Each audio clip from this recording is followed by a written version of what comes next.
I'm not even gonna lie to you guys. Like, I try to come on here and also go throughout life and try to be positive and everything's gonna be good. But in reality, I'm going through a lot. And between me and you guys, like, I already mentioned in the previous videos, I lost my job that I had for only 5 months.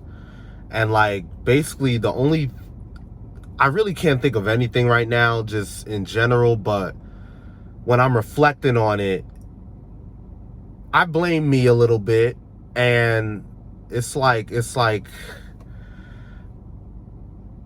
forming me into a certain type of person, because I know that if I keep moving the way I do, and if I keep acting the way I do going forward in future settings, future jobs, the same thing's gonna keep happening. Like, I tend to have this mindset where, like, I think it's enough. Like, when I think of getting a job, when everybody talks about, oh, get a job, this, do this, you tend to think that's just it. Like, you get the job and all you got to do is show up every day on time, basically do your job and go home. Like, but certain job settings, it's not really that easy. You gotta move a certain way, you gotta act a certain way, you gotta pay attention to detail. There's a lot that goes into doing the job efficiently. Obviously, I knew that already, but I guess the point to say, like, I didn't really take it that seriously. I'm not even gonna lie. Like, it's kind of like,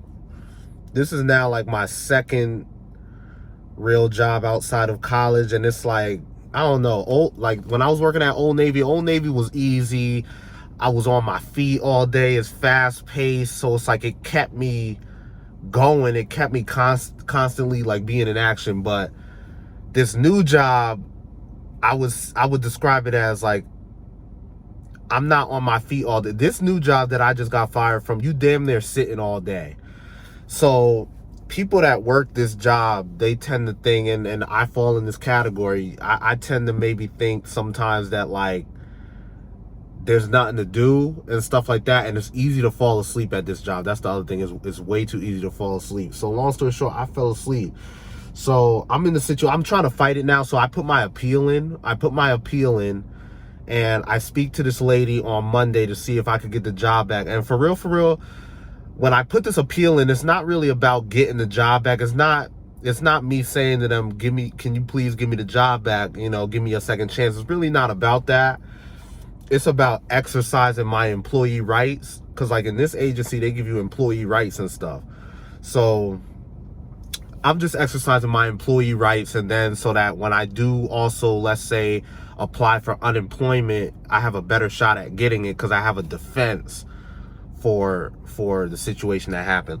But long story short, getting to the point, so I've been doing a lot of reflecting, and ever since I lost this job, like, I feel like I'm in the twilight zone. Like, my mind is completely, like, I'm not in this creative flow that I felt like I was when I'm trying to get into this YouTube thing, stuff like that. I find myself trying to figure things out, it's like all I want in life is to be productive every day and live my life with purpose, if that makes sense. Like, that's all I kind of want. We all do, I'm sure a lot of you can relate.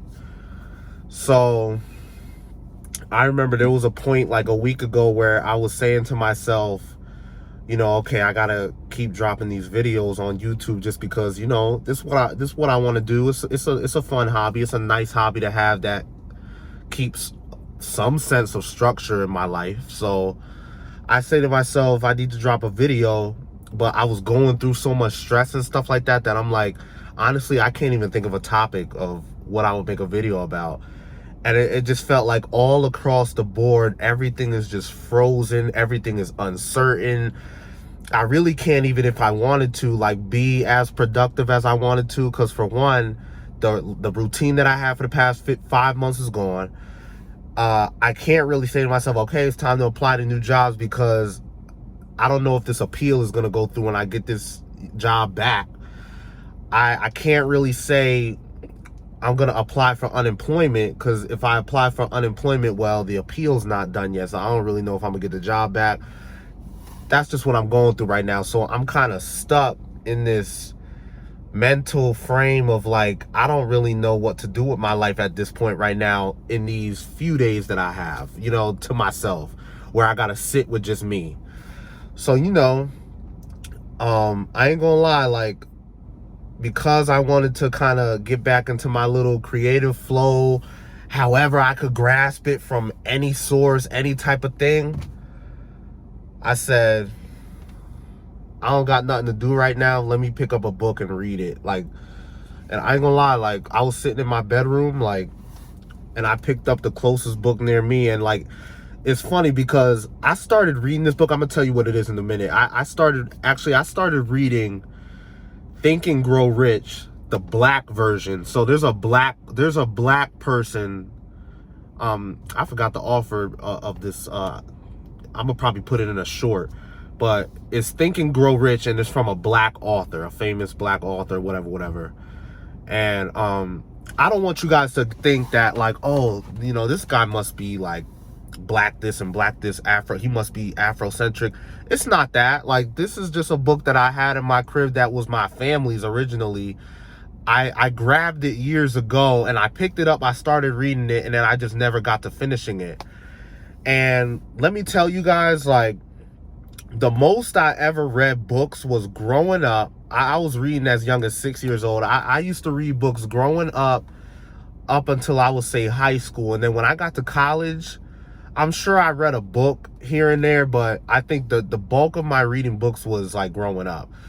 And when I graduated, when I just got out of school, when I graduated school, my focus and like my hobbies didn't include reading books. Like, you know I brought this up in another video. I had made another video talking about my views on reading books, and it's still as stands. Like, I'm a big researcher. Like, and one thing about me, like, I research every little thing. Everybody that knows me will tell you this. Like every little thing I research. And also, like, I'm talking like major life goals I have, major things I'm trying to figure out. Just, it could be for anything, jobs, etc., just whatever it is.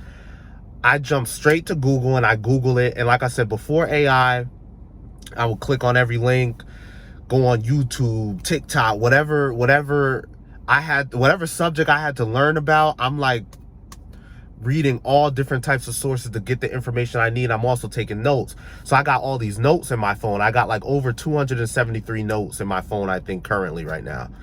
So I thought I did enough reading with that. I thought me personally, I did enough reading with that. And I didn't see the point in reading books. I knew why people read books. I get why people read books. My mom read books. My grandmother used to read books. I know a lot of people who actually is therapeutic for them. They read books every day. They done been through like hundreds of books that they read.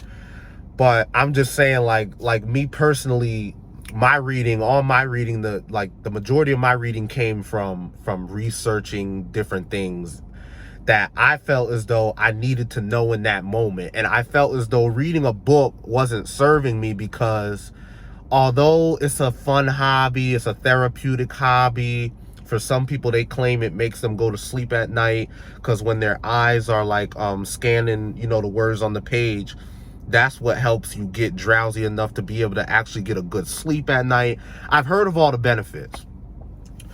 So, but now, in a time where it's like, yo, the mental toll and the mental stress that I've been going through lately, I was seeking anything to try to just relieve stress and stuff like that.